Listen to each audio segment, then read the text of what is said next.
नमस्कार मंडळी, श्री स्वामी समर्थ. हुताशनी पौर्णिमा, होळी, चंद्रग्रहण, भद्रा एकाच दिवशी म्हणजे 2 की 3 मार्चला आहे. याची आपण संपूर्ण माहिती आजच्या व्हिडिओमध्ये जाणून घेणार आहोत.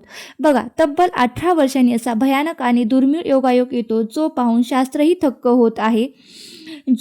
आणि या एकाच वेळी पौर्णिमा, होळी, भद्रा आणि चंद्रग्रहण आलेले आहे. तर मग काय करावं, काय करू नये, तर चला तर जाणून घेऊया. 2 मार्चला पौर्णिमा सुरू होत आहे, पण खरी सोबती त्याच्यासोबतच भद्रा आलेला आहे. तर भद्रा काळात होळीचं दहन करणे अशुभ मानलं जातं. मग होळीचं दहन कधी करायचं?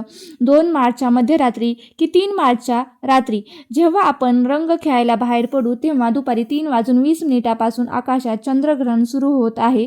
तर आपल्याला या दिवशी हे दिसणार आहे ब्लड मून, म्हणजेच रक्तासारखा लाल रंगाचा चंद्र आपल्याला दिसणार नाही. पण ग्रहणात रंग खेळणं शुभ की अशुभ हेही बघूया.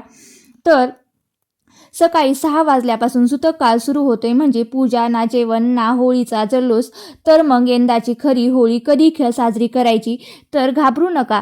पंचांगानुसार 2 मार्चच्या रात्री भद्रा टळून जात आहे. तर होळीचं दहन करावं 3 मार्चला. ग्रहणामुळे रंग खेळणं टाळून 4 मार्चच्या दिवशी बुधवारी खऱ्या उत्साहाला तुम्ही होळी साजरी करावी असं मी म्हणते. पण 18 वर्षानंतरचा खग्रास चंद्रग्रहणाचा दुर्मिळ ब्लड मून अनुभवण्यासाठी तयार राहा. आता सर्वप्रथम 2026 मध्ये होळीची मुख्य तारीख काय आहे हे बघूया. फाल्गुन पौर्णिमा तिथी ही 2 मार्च 2026च्या संध्याकाळी सुमारे 5:55 सुरू होत आहे आणि 3 मार्च 2026च्या संध्याकाळी 5:07 असणार आहे. म्हणजेच पौर्णिमेचा मुख्य दिवस हा 3 मार्च मंगळवारी आहे. पण याच दिवशी खग्रास चंद्रग्रहण आहे आणि त्याचबरोबर भद्रा काळही आलेला आहे. आता भद्रा आणि चंद्रग्रहण एकाच दिवशी आहेत, तर एकाच दिवशी नाहीत, पण जवळजवळ एकाच कालावधीत प्रभाव आहे. भद्रा काळ हा मुख्यतः 2 मार्चच्या रात्रीपासून 3 मार्चच्या पहाटेपर्यंत सक्रिय असतो. काही पंचांगानुसार भद्रा पूज ही मध्यरात्री 1:25 ते 3:05 आहे. भद्रेचं मुख्य 3:05 ते पहाटे 5 वाजेपर्यंत आहे. भद्रा होळीचं दहन करण्यासाठी अशुभ मानले जाते. चंद्रग्रहण मात्र 3 मार्च 2026 रोजी दुपारी 3:20 आपल्याला हे पूर्ण ग्रहण सुमारे 4:34 ते 5:33 बघायला मिळेल आणि संध्याकाळी 6:47 हे ग्रहण संपणार आहे. भारतातून संध्याकाळी चंद्र उगवल्यावर दिसेल ब्लड मून सारखा लाल रंग दिसेल असं सांगितलं जातंय. म्हणजे आता 3 मार्चला चंद्रग्रहण आहे आणि याच दिवशी भद्रेचा काही काळ सकाळी असतो. पण होळीचं दहन भद्रा टाळण्यासाठी अनेक पंचांग 2 मार्चला मध्यरात्री 12:50 ते मध्यरात्री 2:02 प्रदोष काळात 12 मिनिटांचा छोटा मुहूर्त सांगतात. बघा, ज्योतिष सांगतात की होळीचं दहन 2 मार्चला 2026च्या रात्री, पण तेही मध्यरात्री किंवा प्रदोष काळात करावं. भद्रीच्या काळात किंवा भद्रा काळात 3 मार्चच्या संध्याकाळी ग्रहण संपल्यावर 6:22 ते 8:50 केलं जाऊ शकतं.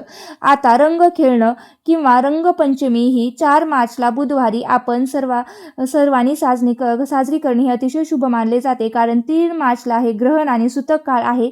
ग्रहणापूर्वी सुमारे 9 ते 12 तास हे सुतक काळ सुरू होतो. म्हणजेच 3 मार्चला सकाळी 6 ते 9च्या दरम्यान सुतक सुरू होईल आणि ग्रहण संपेपर्यंत चालेल. सुतक काळात पूजा करणं, खाणं पिणं खेळणं टाळणं हे सगळं अशुभ मानलं जातं आणि भद्रा आणि ग्रहण हे दोन्ही अशुभ काळ मानले जातात. या काळात काही काम करणं टाळावे, जसे की नवीन कपडे घालणं, नवीन व्यवसाय सुरू करणं, मुंडन, ग्रह प्रवेश, विवाह इत्यादी अशुभ कार्य टाळावीत. ग्रहण काळात सुतक काळात जेवण करणं टाळावं, मंदिरात जाऊ नये, देवपूजा करू नये, रंग खेळू नये. गर्भवती महिला, लहान मुलं आणि आजारी व्यक्ती यांनी विशेष काळजी घ्यावी. ग्रहण संपल्यावर स्नान, दान, जप करणं शुभ मानलं जातं. मग यावर्षी होळी कशी साजरी करावी? तर 2 मार्च रोजी भद्रा टाळून शुभ मुहूर्ताला होळीचं दहन करावं. 3 मार्चला चंद्रग्रहण पहा, जर दिसत असेल तर. पण रंग खेळू नका. ग्रहण संपल्यावर संध्याकाळी पूजा किंवा छोटे उत्सव करा. मुख्य होळी, रंग खेळणं, गुलाल उधळणं हे तुम्ही 4 मार्चला करणं अतिशय शुभ मानलं गेलेलं आहे. तर मंडळी, हा दुर्मिळ संयोजन 18 वर्षांनी येत आहे. चंद्रग्रहणामुळे ब्लड मून दिसे, जो खूप सुंदर दृश्य असेल, पण धार्मिकदृष्ट्या काळजी घ्यावी. शेवटी श्रद्धा आणि स्थानिक पंचांगाकडून आपण खात्री करून घ्यावी, कारण काही ठिकाणी थोडे फरक असू शकतात. आता सूतक काळ पाळणं ना पाळणं हे आपल्यावर आहे. प्रत्येकाची भक्ती आणि श्रद्धा ही वेगवेगळी आहे. आपण आपल्याला श्रद्धेनुसार या गोष्टीचं पालन करू शकता किंवा कॅलेंडरमध्ये दिलेल्या तारखेनुसार हे सण साजरे करू शकता. शेवटी तो आपला विचाराचा आणि श्रद्धेचा भाग आहे. पण तब्बल 18 वर्षांनी असे भयानक आणि दुर्मिळ योगायोग येत आहेत, जे पाहून शास्त्रही होळी, थक्क झालेले आहे रंगपंचमी, आणि हुताशनी पौर्णिमा, ज्योतिषीही चंद्रग्रहण थक्क याची होत आहेत. संपूर्ण माहिती जाणून घेतलेली आहे. ही माहिती जर तुम्हाला आवडली असेल तर नक्की लाईक करा, शेअर करा आणि चॅनलवरती नवीन असाल तर सबस्क्राईब करायला विसरू नका.